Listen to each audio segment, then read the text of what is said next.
parler régulièrement. C'est ce modèle que nos frères musulmans ont utilisé, et ils lisent le Coran, ils récitent le Coran. Alors c'est pour nous, cette parole, nous devons connaître les Écritures, maîtriser les Écritures et parler des Écritures avec aisance. C'est pour cela que nous avons dit que maintenant chaque dimanche, nous allons retenir un verset, nous allons répéter ce verset et nous allons retenir ce verset. Donc au jour d'aujourd'hui, il y a 2 versets que vous avez déjà retenus. C'est très bien, acclamez pour vous-même. Alors quel est notre thème de ce matin? Quel est le thème du message de ce matin?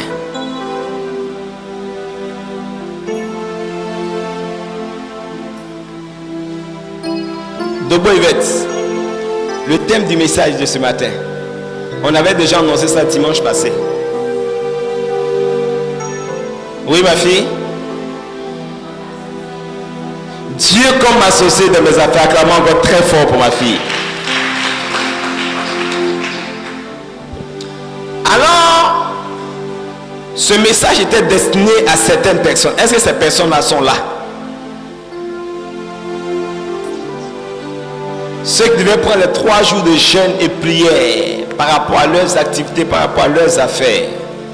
Est-ce qu'ils sont là ce matin? Si tu es là, tu lèves la main simplement.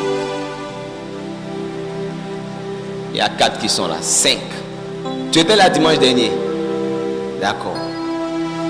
Vous avez observé le moment de jeûne? Est-ce que vous avez observé le moment de jeûne? D'accord, ok. Donc nous allons donner l'enseignement et ensuite nous allons prier le Seigneur.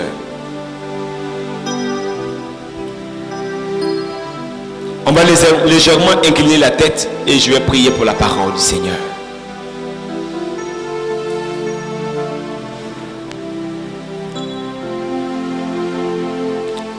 Amenez, il faut prier. Tiens-toi debout et lève la voix. Prie.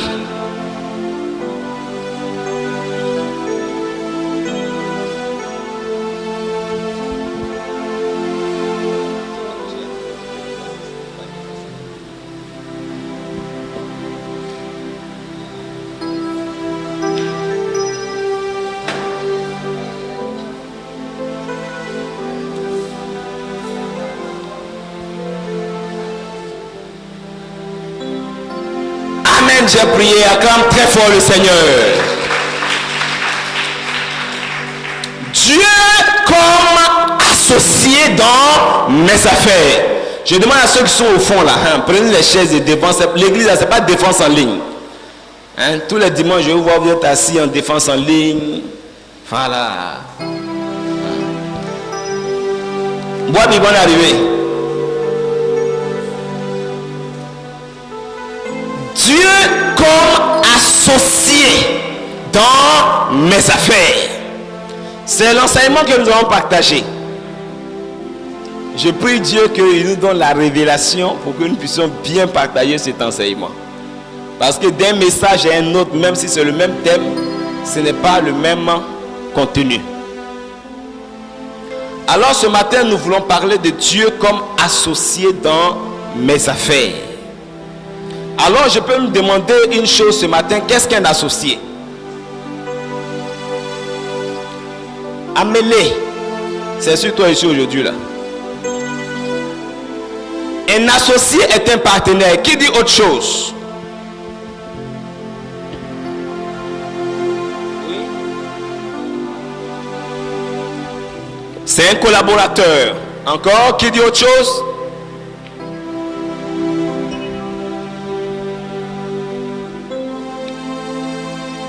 Qui dit autre chose? Oui? Quelqu'un qui partage la même vision. Très bien. Qui a son cahier pour prendre note? Lève ton cahier, je vais voir. J'ai oublié de faire le contrôle ce matin. Il n'y a pas de cahier ça là. Cahier, lève ton cahier. Ouais, beaucoup sont pas venus avec le cahier. Qui a sa Bible? Lève ta Bible, je vais voir. Beaucoup sont venus sans Bible, chrétiens sorciers là. Soyez délivrés ce matin au nom de Jésus. Alors nous parlons ce matin de Dieu associé dans mes affaires. Alors nous allons chercher à comprendre premièrement la notion d'associé. Alors quelqu'un a dit c'est un partenaire. Quelqu'un a dit c'est un collaborateur. Quelqu'un a dit c'est quelqu'un avec qui nous partageons la même vision. Mais il y a quelque chose qui manque. Il y a quelque chose qui précède. Avant que je ne partage la vision avec quelqu'un, il y a quelque chose d'abord. Avant qu'il ne soit mon collaborateur, il y a quelque chose qui précède. Avant qu'il ne soit mon partenaire, il y a quelque chose qui précède. Alors qu'est-ce qui précède, Pacoraz? Qu'est-ce qui précède Anne? Qu'est-ce qui précède Élisée? Georgette, qu'est-ce qui précède?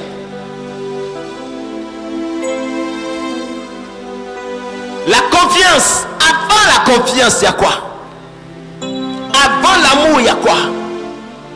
L'amitié. Avant l'amitié, il y a quoi? L'union. Avant l'union, il y a quoi? Hein? L'entente. Avant l'entente, il y a quoi? La rencontre. Acclamez très fort le Seigneur. Est-ce que tu peux t'entendre avec quelqu'un que tu n'as jamais rencontré?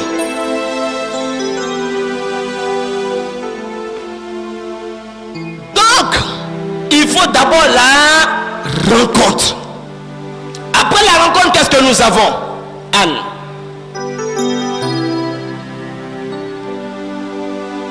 L'entente.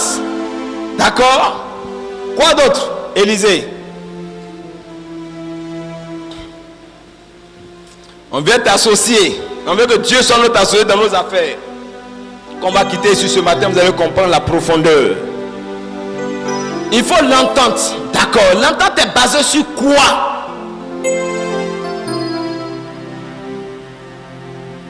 L'amour, non. Le connaître, oui, mais il y a quelque chose qui posait matin. Là, j'ai pas bien entendu. La relation, compréhension. La compréhension est basée sur quoi? La confiance est basée sur quoi? Ah, vous êtes en train de flasher ce matin. Regardez, j'ai une relation avec Amélie. Pour que je dise que Amélie m'a trompé, il faut quoi?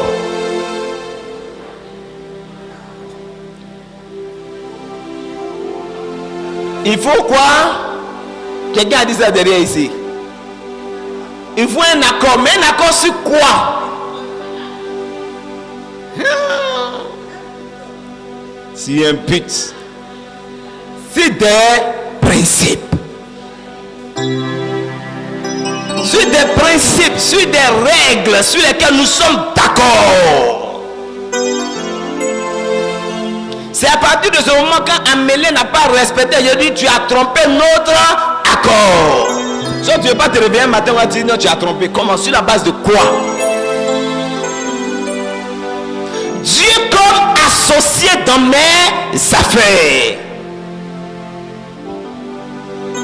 Maintenant nous avons les principes, nous avons les règles. Nous sommes d'accord dessus.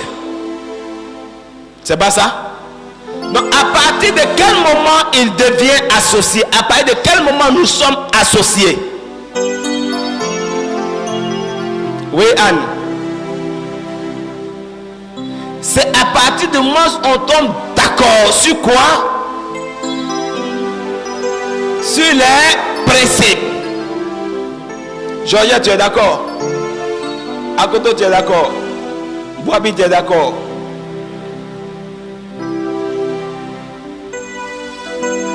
Alors, pour nous demander ce matin, comment le grand Dieu que tu ne vois pas, comment le grand Dieu que tu ne peux pas toucher avec ta main, comment le grand Dieu qui ne s'arrête pas souvent devant toi pour discuter avec toi, pour signer un contrat, alors comment il peut être ton associé?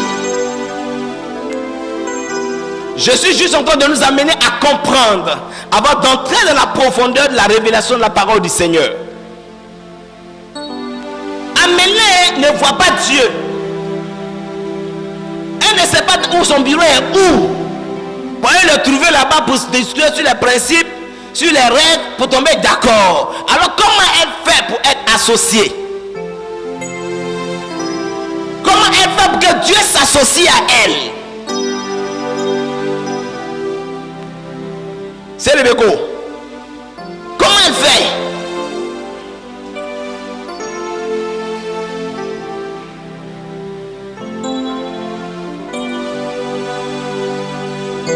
Maman Dibi, comment tu fais? Elle priait, le cherche à Goïtafra, ou bien chez moi à Lakota, à Gagoué, ou bien à Tébissou, Zagassou, ou bien à Dabakala. Dieu a déjà ses principes et suit les principes. C'est tout. Comment? Dans la Bible, elle suit ça, c'est fini. Et puis elle est associée. Quand tu suis simplement les principes de Dieu, tu es enfant de Dieu. Elle invite. C'est tout. Comment on fait? Par la foi. C'est vrai. Et après la foi, comment on fait? On ne le voit pas. On ne sait pas où est son bureau. On ne sait pas où le trouver. Des fois, tu le cherches à gauche, à droite, devant, derrière, au milieu, tu ne le vois pas. Alors, comment tu fais, Anne? Elle doit croire que ce qu'elle a demandé à Dieu, Dieu a déjà exaucé. Donc, si ce matin, elle prie, elle dit Dieu, sois mon associé, Dieu a déjà exaucé, il est son associé en même temps. Hein? C'est comme ça.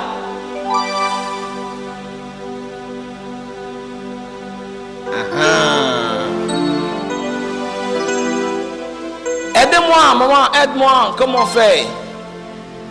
On ne le voit pas, on ne sait pas où il est. Comment on fait pour qu'il s'associe à nous? Nia, comment on fait? On doit chercher ses coordonnées. Vraiment, acclamons encore très fort le Seigneur. Et donc, je dois chercher les coordonnées du Seigneur. Seigneur, est-ce que tu comprends la révélation? Et donc, on doit chercher ses coordonnées. Est-ce que tu sais que c'est juste? Et c'est même très juste. On doit chercher ses coordonnées. Oh, elle a tout dit. On doit chercher ses coordonnées. Est-ce que vous savez un peu comment les satellites fonctionnent? Hein? Vous qui avez les paraboles à la maison. Hein? La parabole doit être positionnée de telle sorte qu'elle obtienne directement le signal du satellite. 1 centimètre de décalage, tu n'as plus le signal. 1 millimètre de décalage, tu n'as plus le signal parce que tu n'es plus dans les coordonnées du satellite. Vous comprenez? Donc quand elle dit on doit chercher les coordonnées, c'est tellement juste que je ne sais pas comment expliquer. Mais je veux que vous puissiez retenir l'image de la parabole que tu as chez toi à la maison, qui est connectée à un satellite. Il y a des coordonnées. Lorsque tu respectes exactement les coordonnées, tu es connecté au satellite et donc tu as les émissions. Lorsqu'il y a un décalage d'un centimètre, tu vois les images sont floues. Des fois, les images, il n'y a pas le son. Ça veut dire que tu n'es pas exactement à la bonne adresse. Est-ce que jusque là vous suivez? Maintenant, elle dit on doit chercher ces coordonnées. Alors comment nous cherchons les coordonnées du Seigneur? Donc, les coordonnées de Jésus-Christ. Comment nous recherchons les coordonnées? Je t'assure que les coordonnées de Jésus-Christ ne sont pas dans la Bible. De la Genèse jusqu'à l'Apocalypse, ce n'est pas écrit là-bas. Il n'y a pas les coordonnées là-bas. Sinon tout le monde allait devenir associé un coup. Mais les coordonnées ne sont pas dans les Écritures. Mais les Écritures te disent comment faire pour trouver les coordonnées. Et toi précisément tes coordonnées. Alléluia. La Bible déclare, enfant de Dieu, comme nous l'avons enseigné lundi passé, En Éphésiens 4, verset 1, Paul dit, il dit, moi Paul, je vous exhorte à marcher d'une manière digne de la vocation qui vous a été adressée. Coordonnée, ça équivaut à adresse. Une adresse, c'est une situation géographique. Une situation géographique précise. Alors, enfants de Dieu, lorsque nous allons nous retrouver demain, après-demain en Australie, et qu'on va donner les coordonnées de l'église Eglopa, Yopougon résidentiel, nous sommes les seuls dans le monde entier à avoir ces coordonnées-là. Notre voisin d'à côté n'a pas ses coordonnées. Le voisin d'à droite n'a pas ses coordonnées. Le voisin de derrière n'a pas ses coordonnées. Le voisin d'en face n'a pas ses coordonnées. Nous sommes les seuls à avoir ces coordonnées. Les seuls à avoir cette adresse. Les seuls. Alors pour se demander ce matin, enfant de Dieu, comment nous devons faire pour capter les coordonnées du Seigneur pour nous? André, les coordonnées de Jésus-Christ.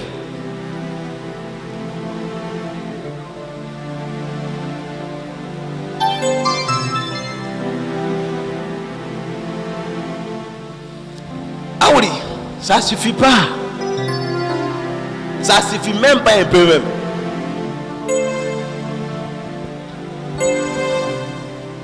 Comment nous faisons pour avoir les coordonnées du Seigneur?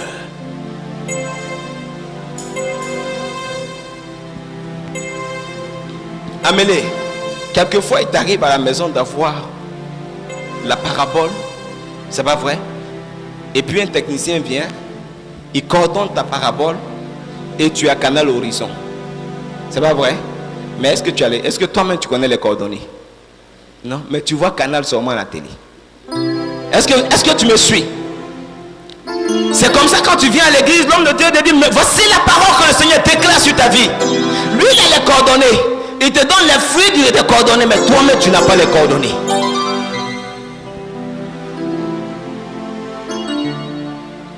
Est-ce que vous me suivez? Oui. Cherchez à voir la révélation. Comment? Dans l'intimité de Dieu, comment? Pour qu'on puisse tous comprendre. Dans la prière et le jeûne.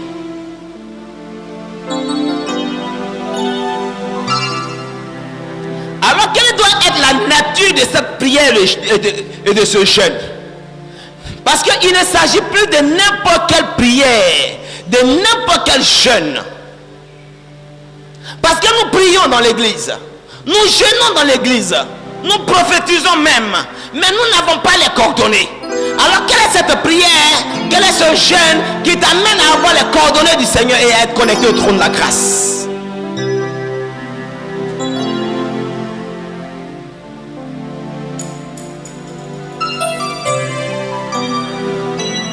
Hubert, Thierry Zou, si elle demande à quelqu'un si elle prie, tout le monde on prie.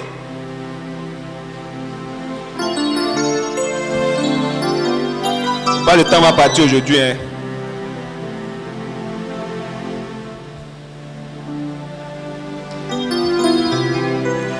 Oui, Zou, c'est l'avant-dernière question. Je pose question à quelqu'un d'autre et puis on va expliquer les choses. Hein? Je dis, quelle est cette nature de prière qui permet d'avoir les coordonnées du Seigneur? Une prière précise, c'est-à-dire, n'oubliez pas que nous parlons de Dieu comme associé. Comme associé. Bobby, ton associé à n'importe quel moment, tu sais où il est. Quand ton associé doit voyager, il te dit, je voyage, je vais à Bamako. De Bamako, je partirai à Niamey. De Niamey, je serai à Los Angeles. Avec précision. Ça veut dire quoi? On ne perd jamais les coordonnées de l'associé. On est en contact permanent avec lui. Alors, après la prière, nous avons les coordonnées. Mais quelle est cette prière qui nous permet d'avoir tous les jours les coordonnées? Parce que ton associé n'est pas immobile. Il n'est pas bloqué quelque part, il n'est pas un lieu figé. C'est pour te dire qu'à tout moment, il change de place. Donc à tout moment, il change de coordonnées. Donc, à tout moment, il bouge. Comment toi tu fais pour qu'à tout moment, là où il se trouve, tu sais exactement là où il se trouve? Oui, j'ai une main derrière. En étant connecté au Saint-Esprit, d'accord, mais comment on fait pour se connecter au Saint-Esprit?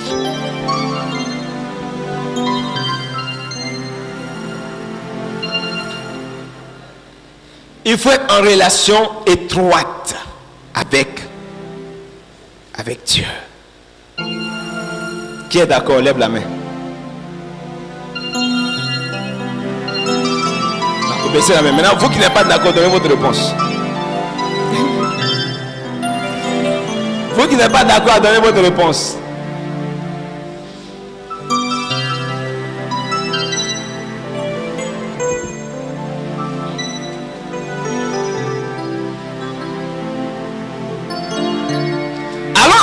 Je voulais simplement nous dire, la première des choses que tu dois comprendre, c'est qu'un homme ne peut pas s'associer à Dieu. Un homme ne peut pas décider de lui-même un matin de se lever et d'aller s'associer à Dieu. Un homme d'affaires, une femme d'affaires, un travailleur, un entrepreneur ne peut pas se lever pour dire moi je vais m'associer à Dieu. Ce n'est pas possible. Parce que ce n'est pas ton camarade, ce n'est pas ton ami, ce n'est pas ton égal. Un homme ne peut jamais aller s'associer à Dieu.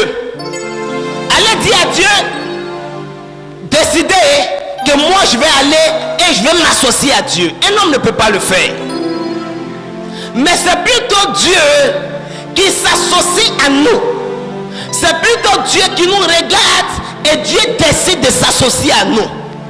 Dieu nous regarde, Dieu nous apprécie et Dieu décide lui-même de s'associer à nous. Alors, enfant de Dieu, pour que Dieu décide de s'associer à toi dans tes affaires, dans tes entreprises, dans tes affaires, c'est que certainement, enfant de Dieu, tu as eu des actions, des comportements qui ont touché le cœur de Dieu et la faveur de Dieu est descendue sur toi, particulièrement dans le domaine des affaires, qui amène Dieu à dire je vais m'associer à lui. La Bible dit que Satan s'est promené. Dieu a demandé à Satan, Satan, d'où viens-tu? Il dit je viens de me promener sur la terre. Dieu demande à Satan, as-tu remarqué mon serviteur Job? Dieu dit, as-tu remarqué mon serviteur Job? Alors je vais nous dire simplement, enfants de Dieu, qu'il faut que nous soyons remarquables aux yeux de l'éternel Dieu pour qu'il s'associe à nous. Si tu n'es pas remarquable aux yeux de l'éternel Dieu, il ne pourra pas s'associer à toi.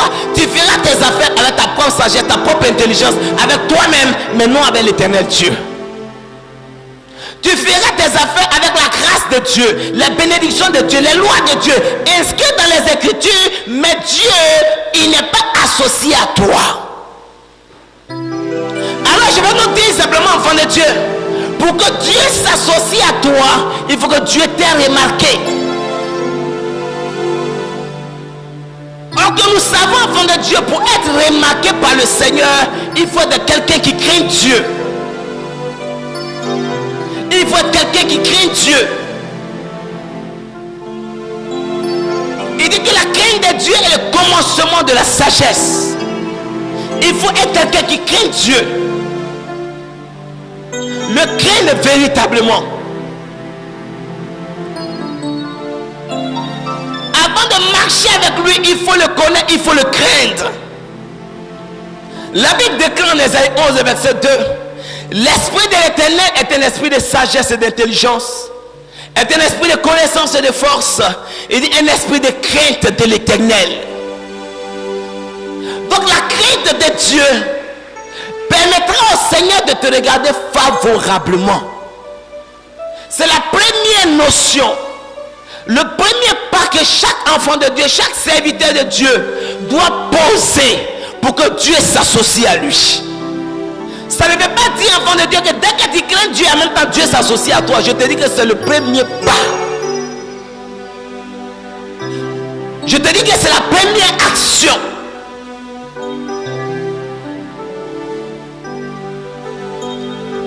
Le premier pas est la première action. Craindre Dieu.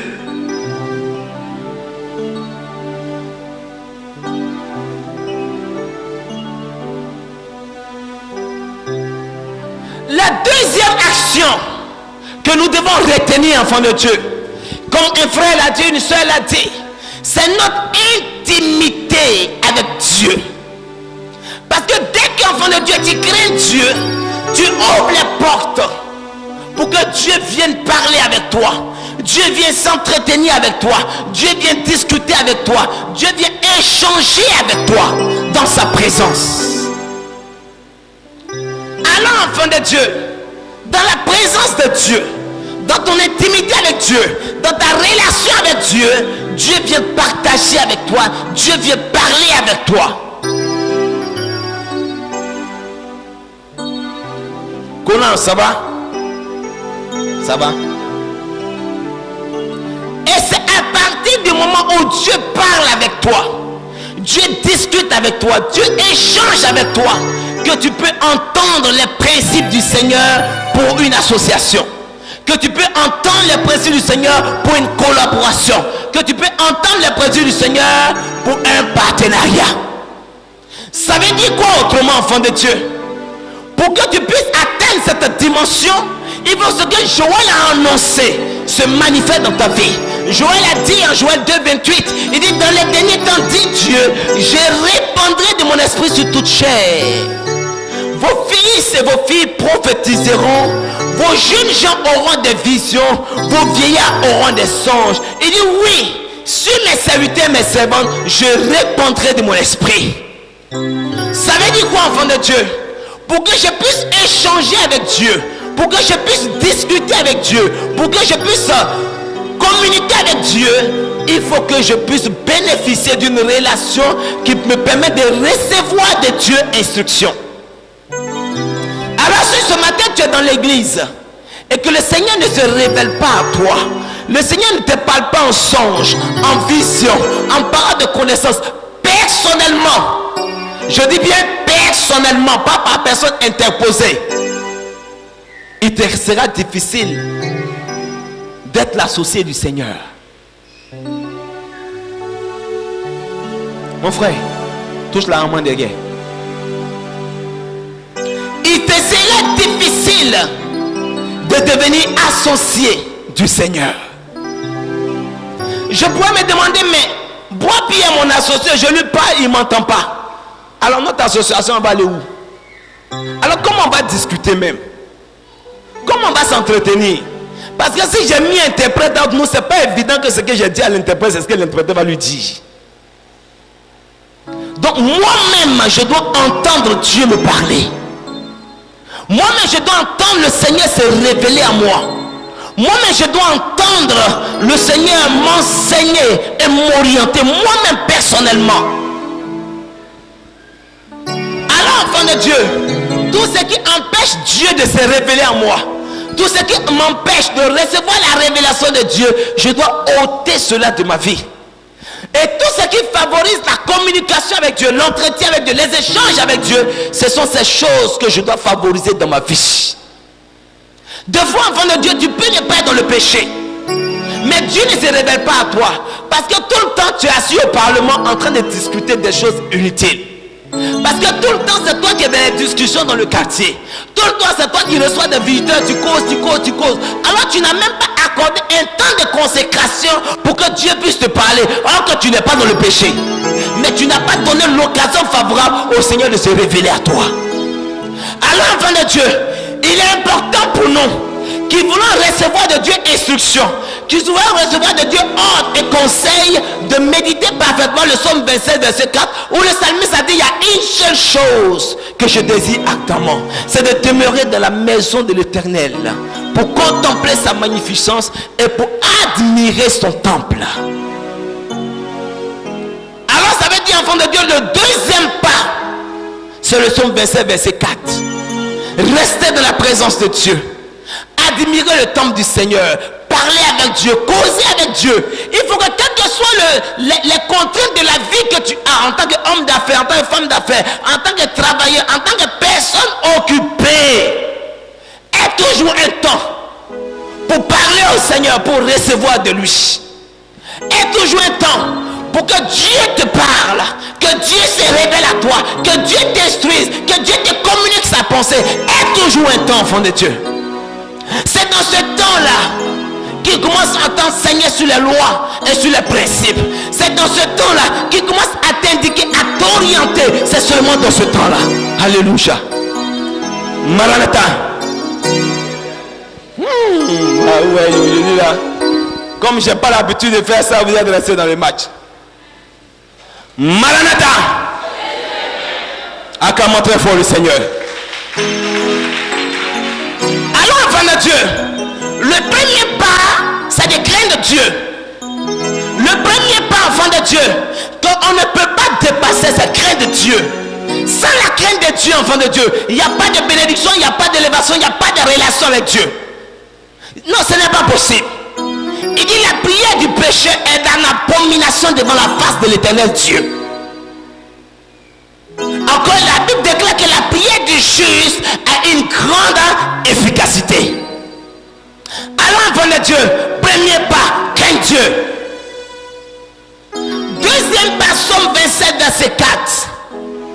Entretenir une intimité avec Dieu. Quand on dit une intimité avec Dieu, laissez-moi vous expliquer. Pakora Matseline. Souvent les chrétiens, quand on dit une intimité avec Dieu, ils pensent que c'est le fait de rester dans la chambre en train de prier, prier, prier, prier, prier, prier, prier, prier, prier. Quand tu lui demandes, il dit moi je prie. Il dit moi je prie, Amélie. Il dit je prie. Mais le Somme 27, verset 4 dit quoi? Il dit pour admirer la magnificence de l'Éternel. Il dit pour admirer. Admirer avec quoi? On voit avec ses yeux la magnificence de l'Éternel.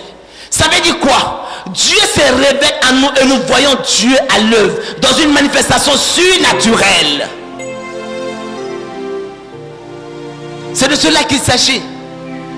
Donc pour voir la magnificence de l'Éternel, c'est en ce moment que tu dis que j'ai une intimité avec Dieu. Mais quand tu pries, tu pries, tu pries, tu pries, tu ne vois rien, tu ne vois pas la magnificence de Dieu, tu n'admires pas son temple, tu n'as pas d'intimité avec Dieu. Tais-toi. C'est comme quelqu'un qui parle dans le vide. Tu parles, tu parles, tu parles. C'est comme si en face de toi, il n'y a personne qui t'écoute. Ce que tu dis n'a aucune valeur, n'a aucune importance. C'est l'homme qui parle, c'est le chien qui parle, c'est le poulet qui parle. Comprenez, ce n'est pas de cela qu'il s'agit.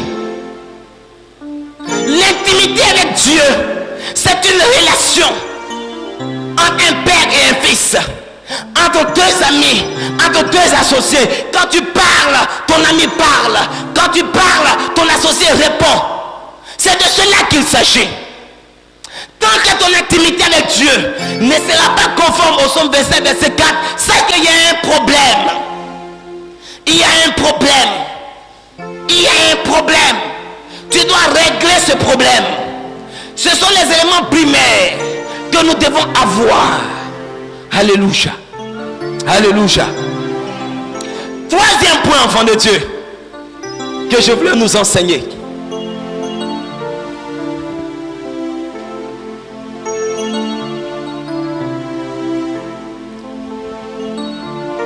Le Seigneur lui-même, dans notre intimité avec lui, il définit les principes, les règles, les clauses de votre association, de votre partenariat, de votre collaboration. Lui-même définit.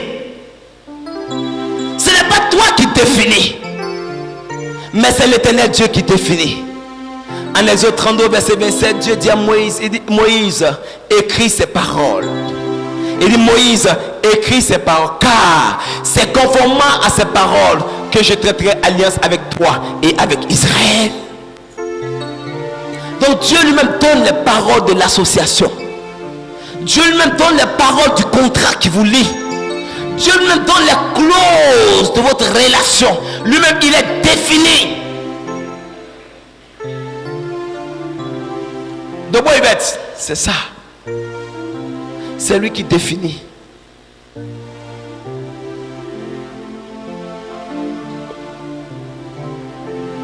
Pourquoi c'est lui qui définit? Il faut que nous comprenions cela. Il a dit en Jérémie, il dit, avant que je t'eusse formé dans le sein de ta mère, je te connaissais. Il dit, je te connaissais. Et je t'avais consacré. Alors il n'y a pas quelque chose que tu es en train de faire, et que tu es en train de faire avec le Seigneur, que le Seigneur ne savait pas. Il le savait déjà, il avait déjà défini. Et il connaît les clauses du succès. Il dit, afin de vous donner un avenir et de l'espérance, les projets que moi, Dieu, j'ai formés sur vous. Il est le consommateur de notre foi. C'est lui qui a formé les projets sur nous. Alors quand tu te retrouves dans une affaire, il ne faut pas te dire que c'est mon intelligence, c'est ma sagesse. C'est des projets que lui, Dieu, a déjà formés sur toi. Il dit, c'est des projets de succès, des projets de réussite, des projets de bonheur, afin de te donner un avenir. Alors s'il a construit les projets, il connaît les conditions de succès.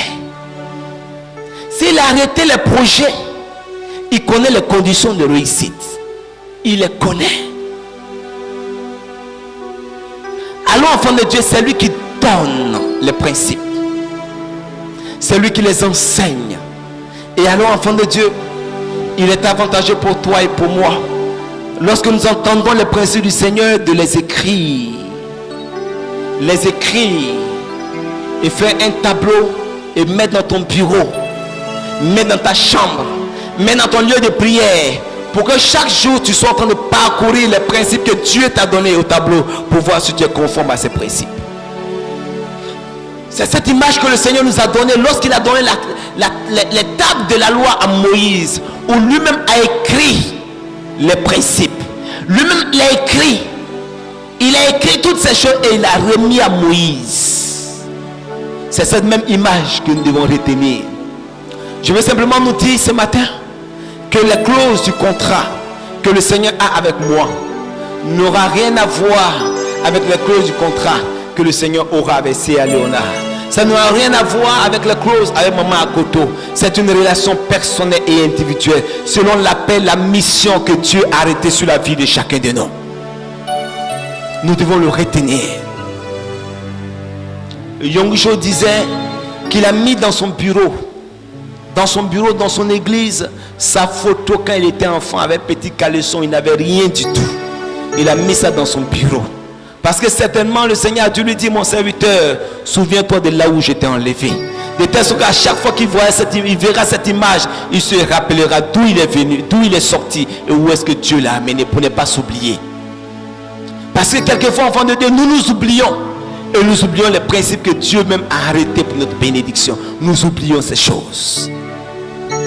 Alors le conseil que je vais nous donner, enfants de Dieu, c'est d'écrire ces principes. Fais un tableau et mets dans ta chambre. Mets dans ta maison.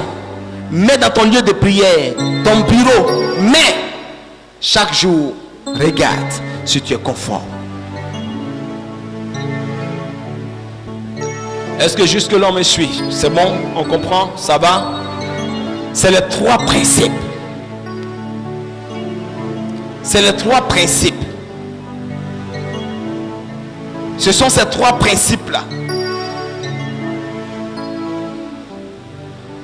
que nous devons retenir. Alors on va essayer de reprendre les trois pour voir si vous avez simplement retenu. Et nous allons continuer. Le premier principe, c'est lequel? Deuxième principe. Deuxième principe. Il y a quelque chose qui manque. Deuxième principe. Entretenir sa relation personnelle avec Dieu selon le psaume 27, verset 4. Troisième principe.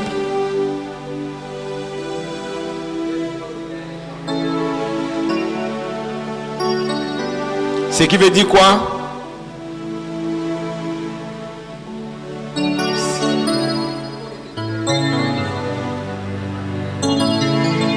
D'accord, mais avant ça, ce qui veut dire quoi? Bien avant, ça veut dire quoi? Bien avant, ça veut dire quoi? Que Joël 2,28 s'applique clairement dans ta vie. C'est ça. Ça veut dire clairement que Joël 2,28 s'applique dans ta vie.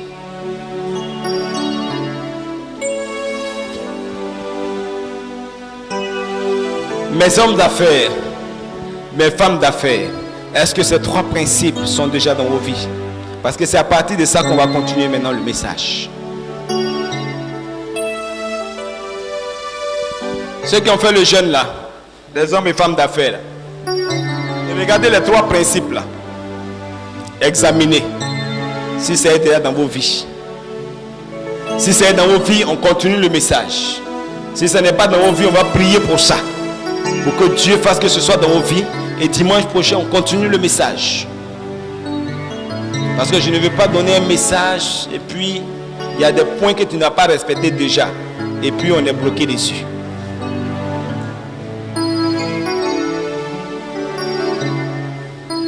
Mes hommes et femmes d'affaires, je vous pose la question. Attends, levez-vous, je vous vois d'abord.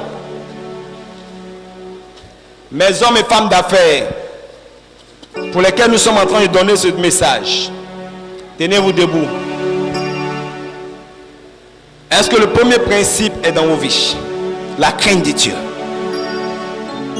C'est desserré.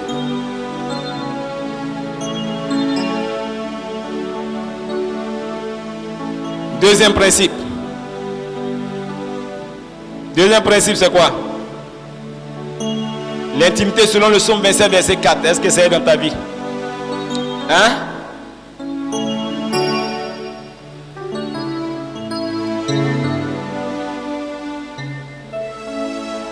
Oui.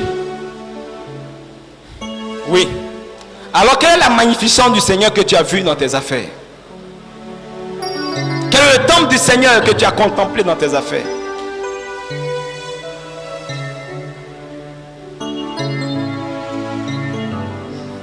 Comment?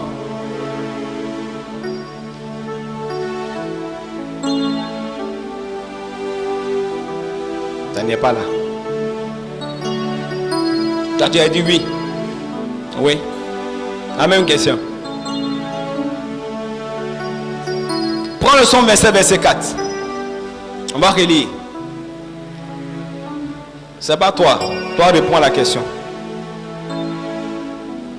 Quelle est la magnificence du Seigneur que tu as vu dans tes affaires, dans ton intimité avec Dieu? Tu as vu ça comment? Il dit voir. Tu as vu ça comment? Ça, c'est pas voir. Ça, c'est physique. Il dit pour admirer le temple du Seigneur et contempler sa magnificence.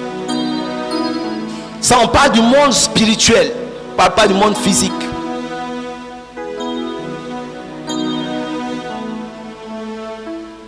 Tu as vu? Tu n'as rien vu. Oui.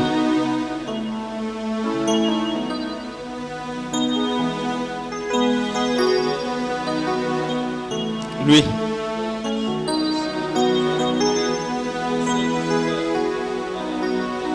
C'est pas une affaire d'essayer de faire. C'est déjà quelque chose qui est pratique, c'est réel. Le résultat est là.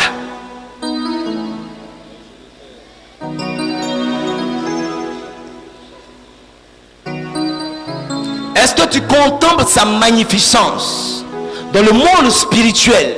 C'est de ça que je parle.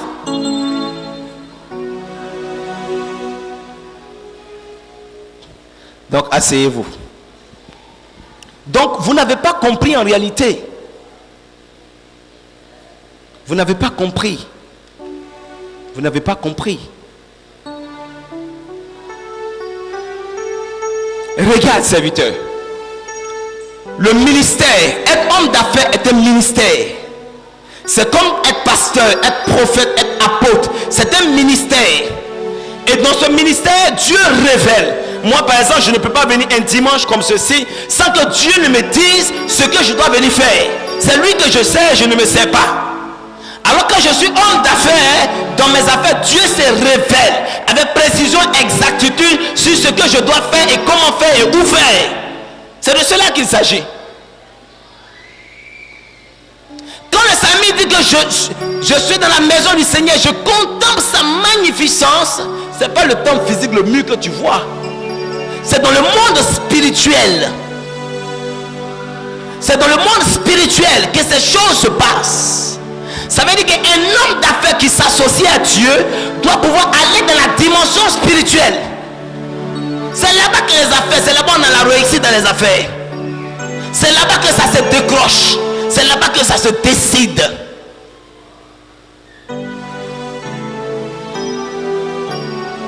Rappelle-toi simplement dans les Écritures. Pour que vous puissiez bien comprendre. Parce qu'on dirait que vous n'avez pas compris.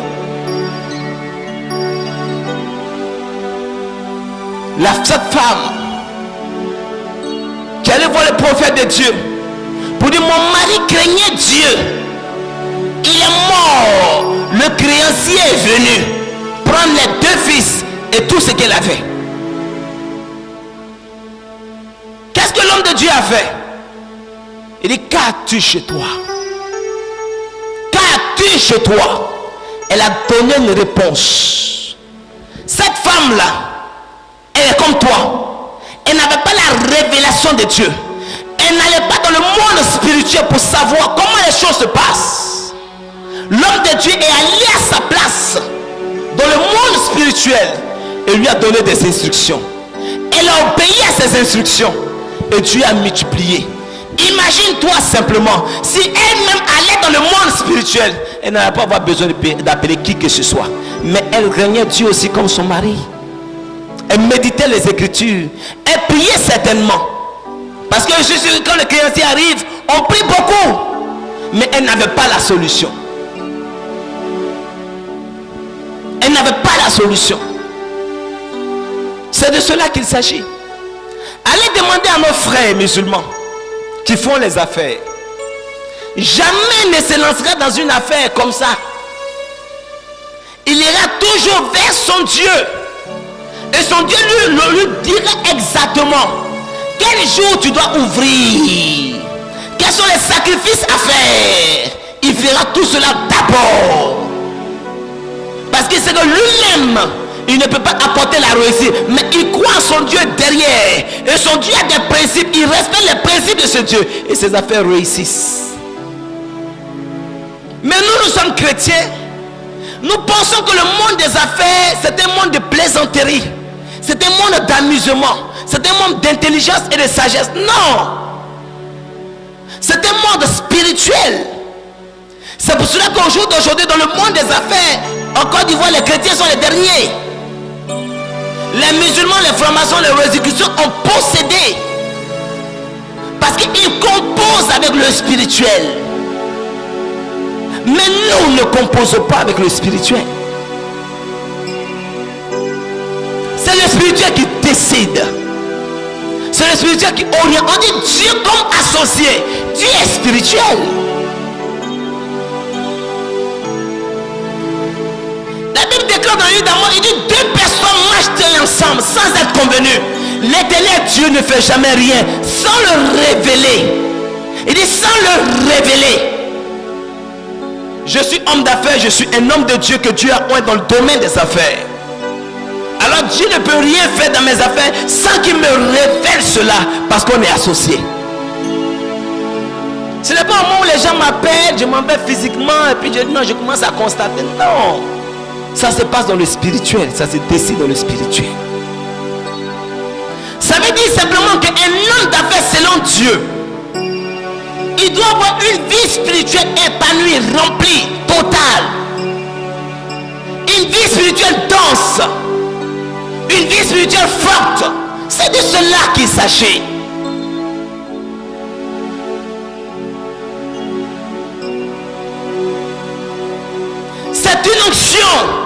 je vous disais tantôt, c'est un ministère, être homme d'affaires selon Dieu. C'est une onction, c'est un ministère. C'est de cela qu'il s'agit.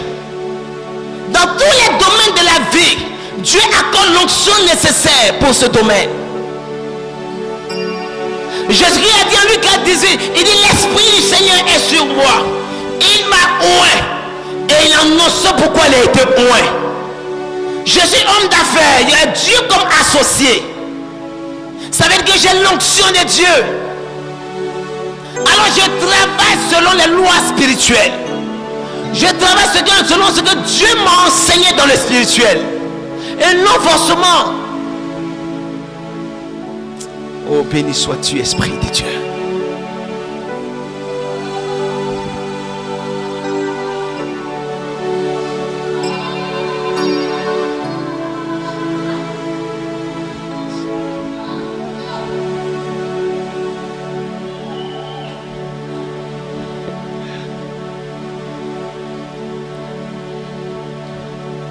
La Bible parle d'un homme amené. La Bible dit qu'il faisait des pluies. À chaque fois qu'il fait un puits quelque part, l'eau apparaît dans le puits. Les habitants même du lieu n'ont pas l'eau. Mais lui, quand il vient quelque part, il creuse net, l'eau apparaît. On le chasse. On dit quitte ici. C'est le territoire de nos parents, de nos aïeux. On le chasse, il va dans un lieu net. Dès qu'il arrive, il fait son puits. Il y a l'eau tout de suite. Les gens viennent, il le chasse encore. Il va dans un autre endroit. Quand il fait le puits, l'eau apparaît. Ça veut dire quoi, amener? Ça veut dire que la terre elle-même lui est assujettie. Parce que l'eau est en lui. Et partout il pose les pas. Parce que Dieu est associé à lui. Là où il pose les pas, Dieu crée les conditions et l'eau apparaît. Même quand il ira dans le désert où on dit il n'y a pas d'eau, parce que lui il est là, l'eau apparaîtra. C'est pour ça que je te dis que le ministère des Affaires est une onction que Dieu nous donne, qui est en nous. Quand nous partons dans un lieu, cette onction se manifeste et Dieu glorifie son nom. Alors, un homme d'affaires selon Dieu est un homme de Dieu. C'est un homme de Dieu, quelqu'un que Dieu oint dans le domaine des affaires pour glorifier son nom. C'est une femme de Dieu, un homme de Dieu avec une onction particulière, une onction précise. C'est de cela qu'il s'agit. Alors un homme de Dieu n'entre pas dans l'exercice du ministère de lui-même, mais dans la présence de Dieu et selon les instructions de Dieu. Donc mettez-vous à l'esprit que quand on dit Dieu comme associé dans mes affaires, c'est que vous devenez un homme de Dieu dans les affaires. Ne pensez pas qu'on dit homme de Dieu c'est l'église seulement. Non, je vous l'ai dit ici 1000 fois. Il y a des hommes de Dieu dans la politique, dans l'armée, dans tous les compartiments de la vie. Ils sont dedans parce qu'ils ont Dieu avec eux.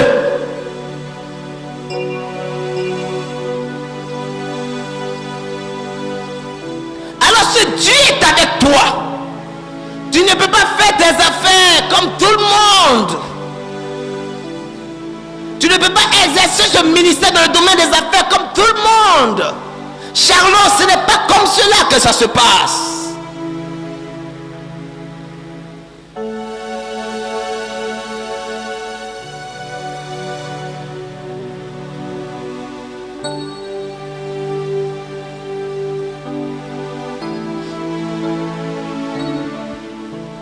Donc qu'est-ce qu'il vous faut? Je comprends par là simplement que vous n'avez pas encore cette onction. Vous n'avez pas encore cette approbation. Vous n'avez pas encore ce cachet. Vous n'avez pas encore ce mandat. Alors, enfant de Dieu, aspirez à ce mandat. Paul pouvait dire, il dit, aspirez aux dons les meilleurs. Les dons les meilleurs. Regardez, enfant de Dieu, je prends l'exemple du football. Il y a beaucoup Il y a beaucoup qui savent jouer, mais il y a d'autres qui réussissent. Quand il n'est pas là, on dit qu'il y a quelque chose qui manque. Quand il n'est pas là, on dit non, il y a quelque chose qui manque. Il a quoi de plus? Qu'est-ce qu'il a de particulier? Pourquoi lui, quand il tire, ça rentre dans le but, et quand les autres tirent, ça ne rentre pas dedans? Pourquoi? Pourquoi?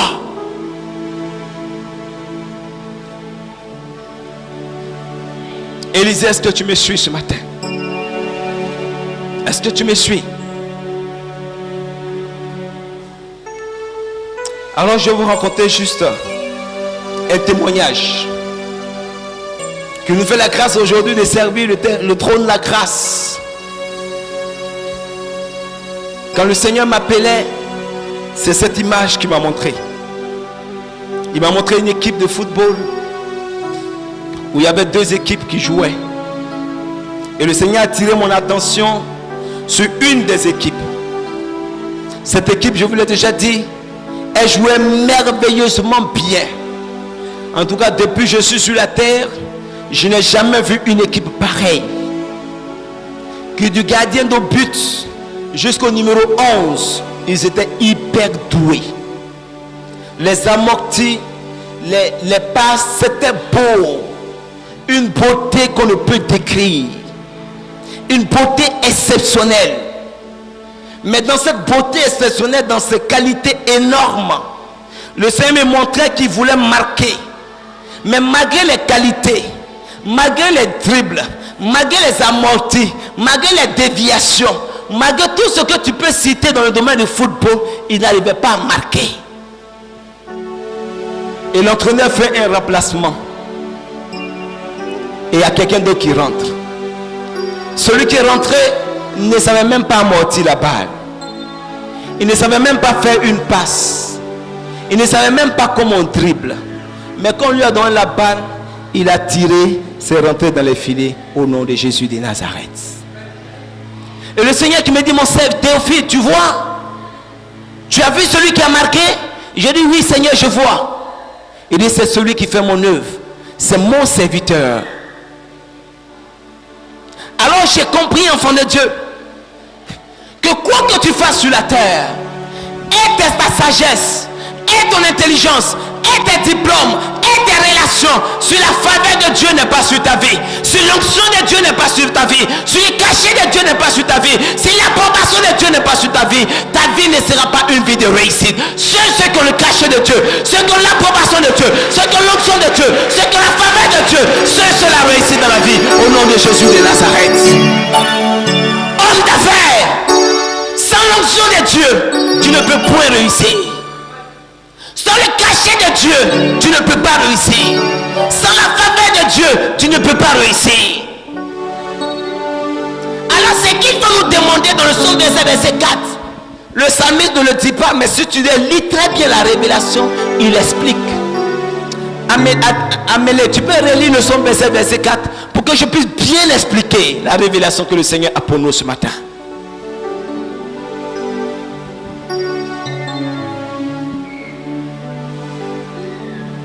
Psaume verset 4, pardon, lis s'il te plaît.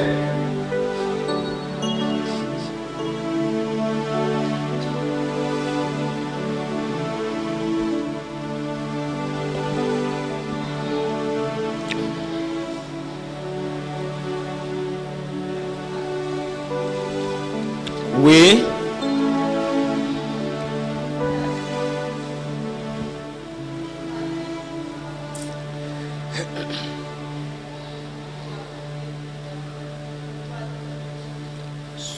Amen.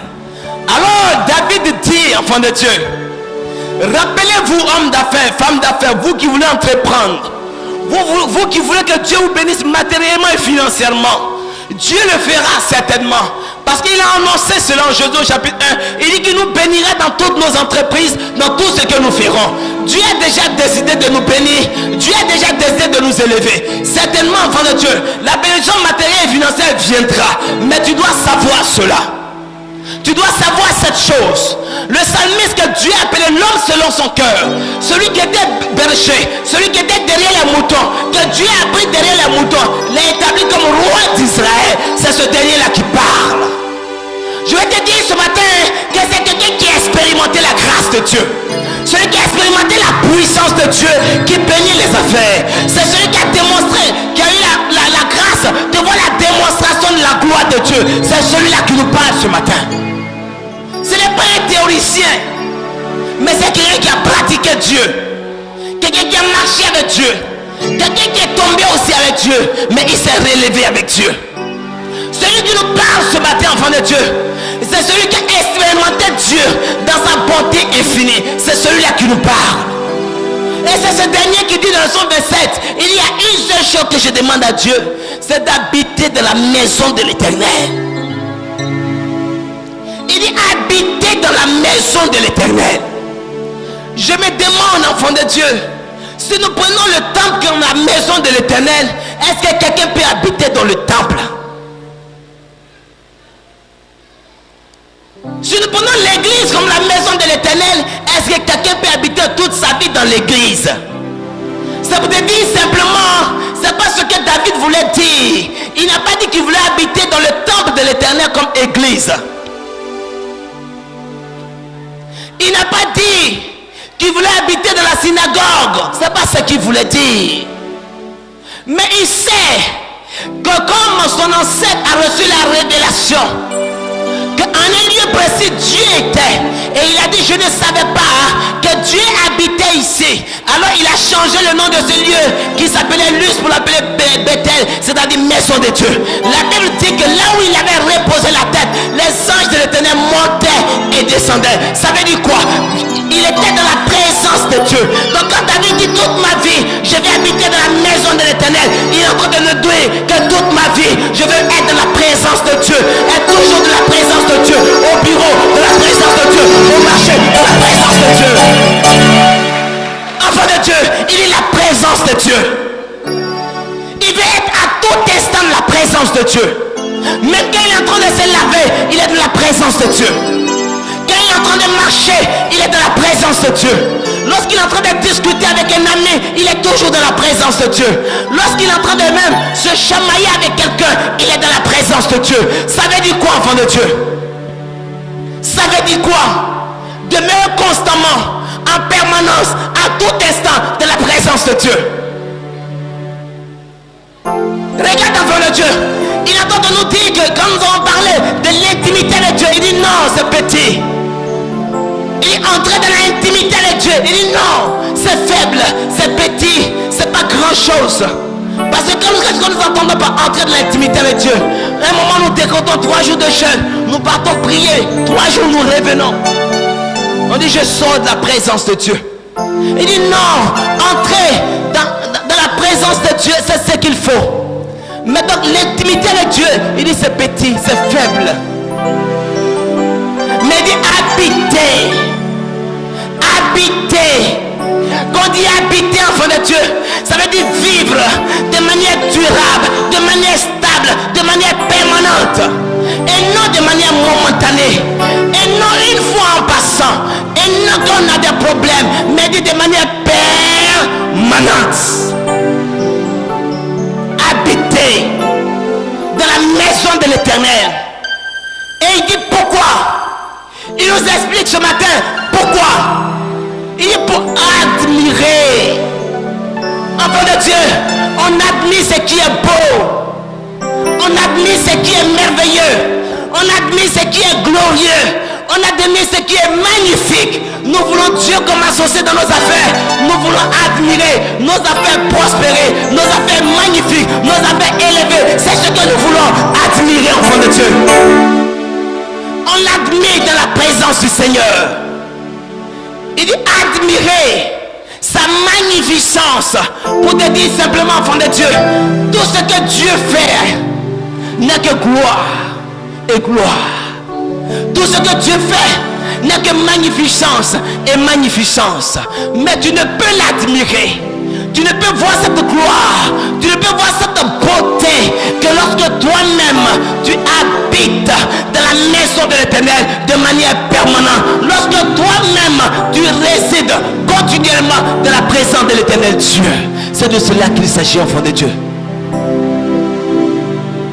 série Michel, ce n'est pas un jeu, ce n'est pas un amusement. Achille, c'est quelque chose de difficile et quelque chose de compliqué. Mais en même temps, quelque chose de merveilleux et quelque chose d'exceptionnel. C'est ce qu'il faut, enfant de Dieu. Je pourrais nous demander, enfant de Dieu, est-ce que tu peux essayer? Homme d'affaires, femme d'affaires, enfant de Dieu, est-ce que tu peux essayer? Un temps soit peu. Est-ce que tu peux simplement essayer? Juste essayer. Et tu verras Dieu glorifier son nom dans ta vie. Est-ce que tu peux essayer? Alors certains pourraient me demander ce matin, mais comment pendant que je suis en train de marcher? Comment est-ce que je suis en train de marcher? Comment est-ce que pendant que je suis en train de marcher dans la rue, comment la présence de Dieu peut être sur ma vie? Comment pendant que je suis en train de causer avec un ami, comment la présence de Dieu peut être manifeste sur ma vie? Comment pendant que je suis en train de discuter une affaire, comment la présence de Dieu peut être manifeste sur ma vie? Mais comment cela se passe? Comment cela se manifeste? On pourrait se poser cette question ce matin. On pourrait se demander ce matin, dans la pratique, comment cela se passe? On se demanderait ce matin, mais comment dans la pratique cela se passe? Comment cela se fait? Comment on arrive à demeurer dans la présence de Dieu en tout temps, tout lieu et en tout instant? Comment cela est possible? Laisse-moi te dire ce matin, enfant de Dieu, que celui que tu souhaites voir est ton associé dans les affaires. La Bible nous enseigne qu'il est omniscient, il est omniprésent, il est omnipotent. En tout lieu il réside. Il n'y a pas un lieu où tu foules les pieds et il n'est pas là. Il n'y a pas un lieu où tu traverses et puis il n'est pas là. Il n'y a pas un bureau dans lequel tu entres et il n'est pas présent. Ça n'existe pas. Alors que vous savez, enfants de Dieu, que le Seigneur nous dit clairement que toi et moi, nous sommes le temple. Nous sommes le temple du Dieu vivant. Le temple du Dieu vivant. Si je suis le temple du Dieu vivant, Dieu est en moi, Dieu est également en dehors de moi. Partout où je suis, partout où je vais, le Seigneur est toujours avec moi. Il est avec moi, enfant de Dieu. Il est avec moi. Ce que nous ne faisons pas souvent, enfant de Dieu, nous ne demandons pas au Seigneur, Seigneur, ouvre mes yeux. Il dit, ouvre mes yeux. C'est pour cela qu'Élisée a pu dire au Seigneur, il dit, Seigneur, ouvre les yeux de Géasi afin qu'il voie. Il ouvre les yeux de Géasi afin qu'il voie. Parce que Géasi marchait avec le prophète de Dieu, mais il ne voyait pas. Il ne savait pas que Dieu était avec eux. Alors qu'ils étaient entourés par les adversaires. Ils étaient encerclés par les adversaires. Géasi a commencé à avoir peur. Il a commencé à hésiter. Il a commencé à avoir peur. Parce qu'il ne voyait pas. Parce qu'il ne voyait pas. Alors, le prophète de Dieu a dit, Seigneur, moi je vois. Alors j'ai pas peur. Moi je vois. Alors j'ai pas peur. Mais Seigneur, ouvre les yeux de Géasi afin qu'il voie. La Bible déclare que Dieu ouvre les yeux de Géasi et Géasi voit. Il dit c'était une armée nombreuse, des milliers de soldats du Saint-Esprit de Dieu qui ont envahi le lieu. C'est comme ça, enfant de Dieu. Parce que tu ne vois pas, tu ne sais pas que tu demeures de la présence de Dieu. Parce que tu ne vois pas, tu ne sais pas que là où tu as foulé les pieds, le Seigneur est déjà présent. Parce que tu ne vois pas, tu ne sais pas que le Seigneur te précède en tout lieu et que les anges de l'Éternel t'escortent matin, midi et soir. Parce que tu ne vois pas. Alors le Seigneur peut dire un peuple sans vision. Sans vision. Sans vision est un peuple sans frein. Parce que tu penses que le Seigneur n'est pas autour de toi. Tu commences à te lamenter, tu commences à hésiter, tu commences à avoir peur, tu commences à gémir. Mais le Seigneur est avec toi. En tout lieu, en tout instant, à tout moment, Dieu est avec toi. Alors, enfants de Dieu, il faut que nous aspirons à cela. Il faut que nous cherchions, enfants de Dieu, à habiter dans la maison de l'Éternel. Il faut que nous songions à cela. Est-ce que vous avez compris maintenant? Si vous n'avez pas compris, dites encore, on va expliquer. Parce que je veux que dans l'église se trouvent des hommes et des femmes d'affaires bénis selon le Seigneur. Je ne veux pas des chrétiens médiocres. Je ne veux pas des chrétiens qui sont à un niveau élémentaire. Je veux des chrétiens qui sont des hommes spirituels, des hommes d'affaires, qui sont des hommes de Dieu, qui travaillent pour Dieu dans le domaine des affaires. C'est ce que Dieu cherche. Hier, j'étais à une cérémonie, je disais à ces hommes, j'ai dit, Dieu a décidé lui-même de descendre et diriger la Côte d'Ivoire. Il va susciter ses serviteurs dans le domaine des affaires. Il va susciter des serviteurs dans l'armée, dans la politique, dans le monde économique, dans tous les compartiments de la vie. Dieu va susciter ses serviteurs qui vont faire glorifier son nom dans ce domaine. Il va le faire. Mais il ne travaille pas avec des hommes et des femmes qui sont à un niveau superficiel. Parce que Dieu est mystère. Il est mystère. C'est seulement quand tu seras dans sa présence qu'il te donnera les explications, qu'il te donnera les instructions, qu'il te dira pour tel dossier, voici comment te comporter, voici comment t'habiller, voici ce qu'il faut dire. Pour tel dossier, il pourrait te dire simplement garde le silence, ne parle même pas, ne dis pas un mot. Pour telle affaire, il va te dire voici ce qu'il faut faire, voici ce qu'il faut faire, voici comment Dieu marche. On ne marche pas par la vue. On marche par le Saint-Esprit de Dieu. On ne marche pas selon l'intelligence de la sagesse. Mais on marche selon le Saint-Esprit de Dieu qui nous donne lui son intelligence et sa sagesse. C'est de cela qu'il s'agit. On n'a plus de moi. On n'a plus de pensée personnelle. Mais on a la pensée de Dieu. On a les actions de Dieu. Et on a le caractère de Dieu. Je nous ai déjà dit ici, je prie le Seigneur qui me fasse la grâce de me donner la révélation pour que je puisse partager avec vous l'enseignement sur le caractère de Dieu. Mais depuis 2004 jusqu'à ce jour, il m'a donné ce thème, mais il ne m'a pas encore donné l'enseignement. Mais je prie que le Seigneur me donne cette révélation sur le caractère de Dieu. Enfant de Dieu, le ministère de Dieu dans le domaine des affaires est un ministère appelé du fort. Sachez-le. Il faut que vous le sachiez. C'est un ministère de jeûne et de prière. C'est un ministère qui doit permettre d'annoncer l'évangile. C'est un ministère qui doit permettre à l'œuvre de Dieu d'aller de l'avant. C'est un ministère où Dieu veut glorifier son nom pour dire que Dieu a béni son serviteur. Dieu a béni son enfant. Comme Dieu a béni Colgate, comme Dieu a béni Caterpillar, comme Dieu peut te bénir ici. Il peut le faire.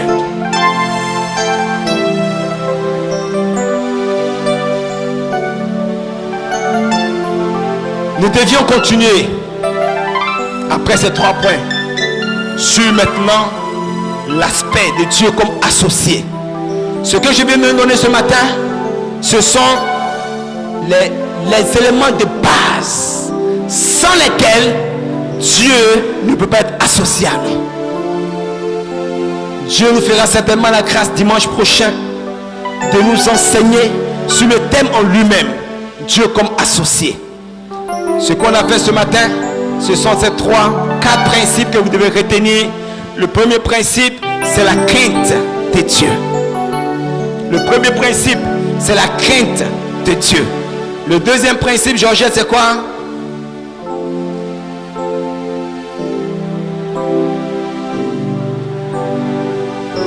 Deuxième principe, mais c'est quoi?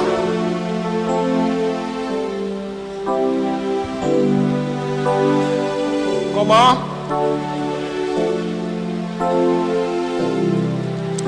L'intimité avec le Seigneur selon le psaume 27, verset 4. Et le dernier principe.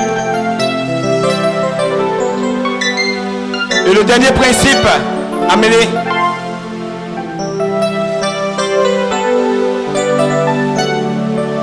Comment? Celui qui définit d'être en alliance avec nous, en partenaire avec nous. Comment? Selon Joël 2, verset 28. Amen. Acclamons ensemble très fort le Seigneur. Donc ce que nous venons de faire, enfants de Dieu, n'est que les éléments de base. Et je vais nous donner le verset d'aujourd'hui que nous devons retenir et que nous allons partager.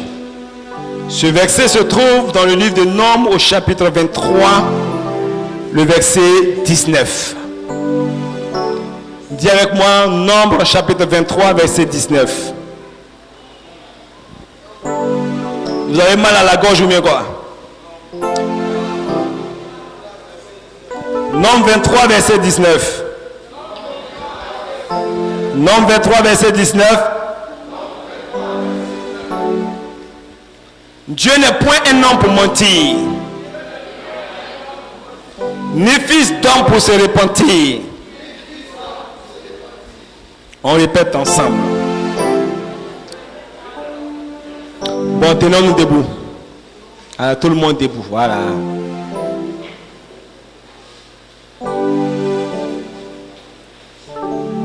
Tout le monde debout, tout le monde debout, tout le monde debout. Dieu n'est point un homme pour mentir. Dieu n'est point un homme pour mentir. Dieu n'est point un homme pour mentir. Ni fils d'homme pour se repentir. Ni fils d'homme pour se repentir. Ni fils d'homme pour se repentir. Dieu n'est point un homme pour mentir. Ni fils d'homme pour se repentir. Ce qu'il a dit, ne le fera-t-il pas?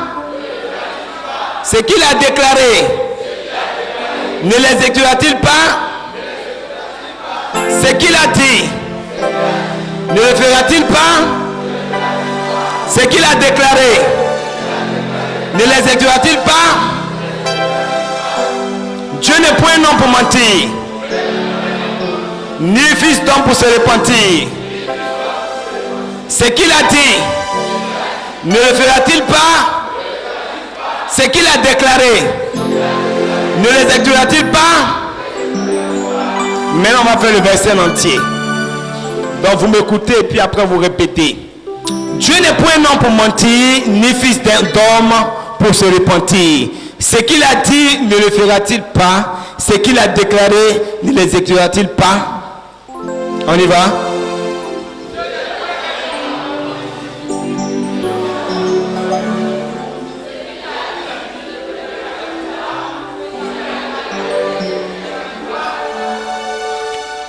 Encore?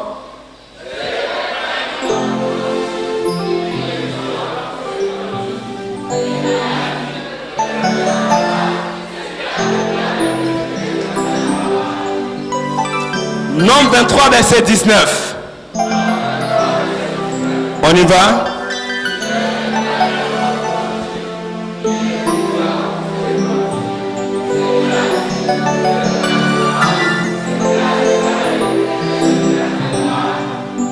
Nombre 23, verset 19.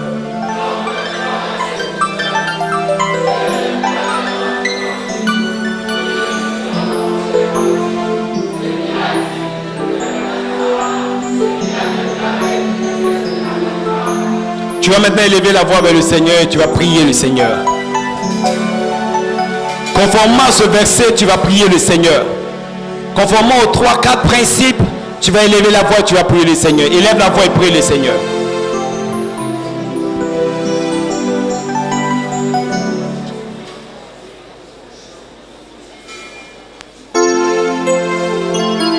Élève la voix et parle au Seigneur.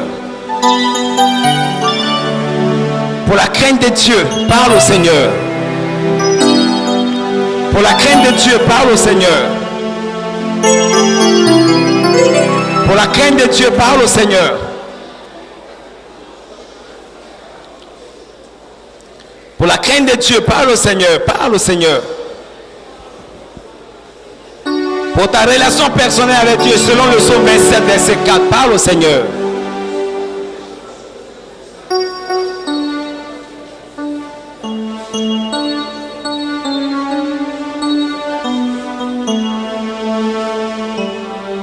Pour la révélation de Dieu selon Joël 2, 28, parle au Seigneur.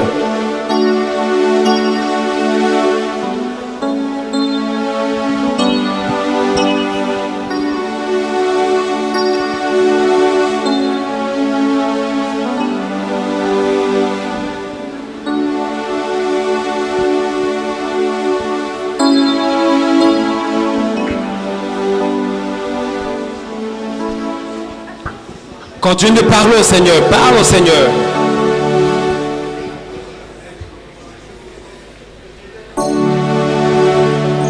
Continue de parler au Seigneur. Présente-lui maintenant tes affaires. Et dis-lui que tu veux recevoir de lui enseignement et instruction.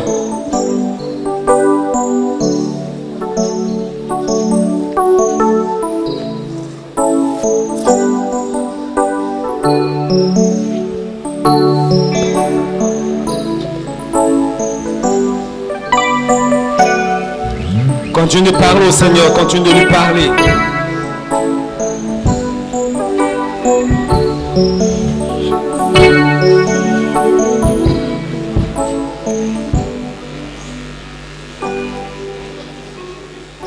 Continue de lui parler, parle-lui. Parle-lui de ton travail. Parle-lui de ton entreprise, parle-lui de tes affaires. Parle-lui des actions que tu es en train d'entreprendre.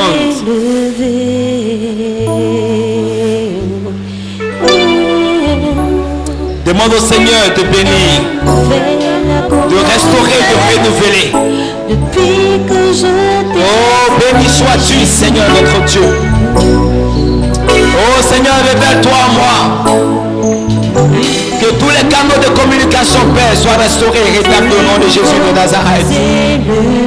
Oh mon Dieu, béni et restaure au nom de Jésus-Christ. Merci pour ta grâce et ta magnificence.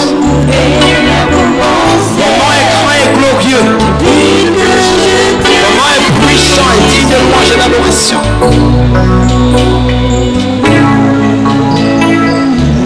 Merci Saint-Esprit de Dieu. Et ton esprit est sur moi. Et sur moi. Tu vas demander à Dieu l'onction des affaires, l'onction d'entreprendre, l'onction du travail. Élève la voix, demande à ton Dieu l'onction du travail. Me rassonner. Je tiens ta main. Je tiens ta main. Amène-moi où tu veux, Jésus.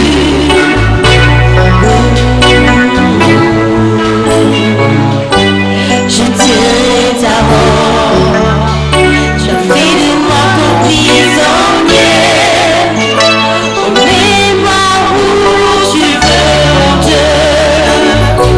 Je veux faire ton œuvre. Je veux faire ton œuvre. Je veux faire ton œuvre. Je veux faire ton œuvre. Je veux faire ton œuvre. Je veux faire ton œuvre. Je veux parler de toi, Seigneur. Je veux faire ton œuvre. Je veux faire ton œuvre. Je veux faire ton œuvre. Dis pas tout le monde. Je veux faire ton œuvre. Dis que tu guéris. Je veux faire ton œuvre. En Éthiopie, en Burundi, en Palestine, je veux faire ton œuvre. Au Rwanda, tu es la solution. Je veux faire ton œuvre. En Éthiopie, en Côte d'Ivoire, tu es la solution. Je veux faire ton œuvre.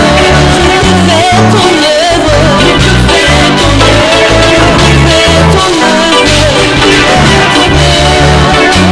Merci Seigneur. Tu vas simplement lever les deux mains vers le trône de Dieu. Je vais prier.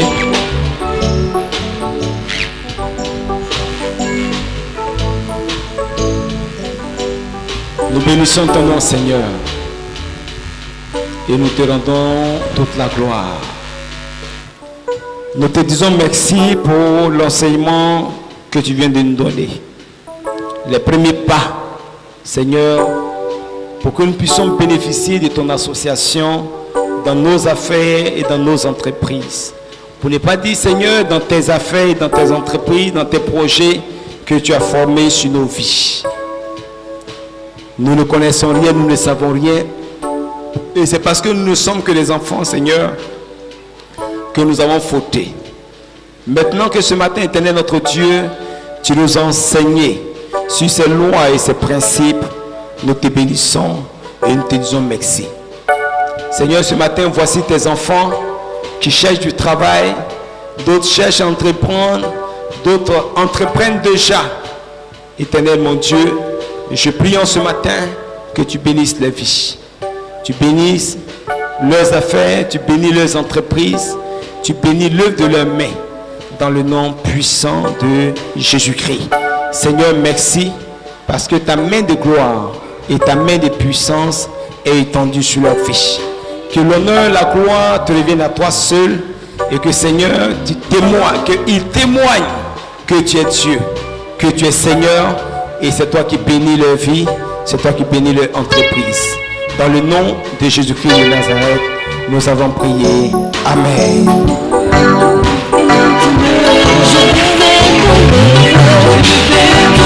On va s'asseoir dans la prière du Seigneur.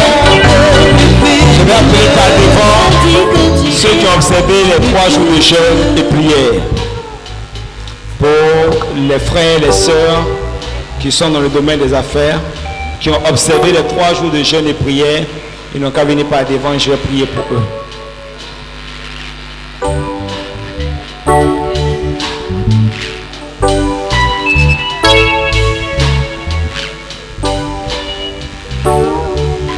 J'ai dit bien ceux qui ont observé les 3 jours de jeûne et prière.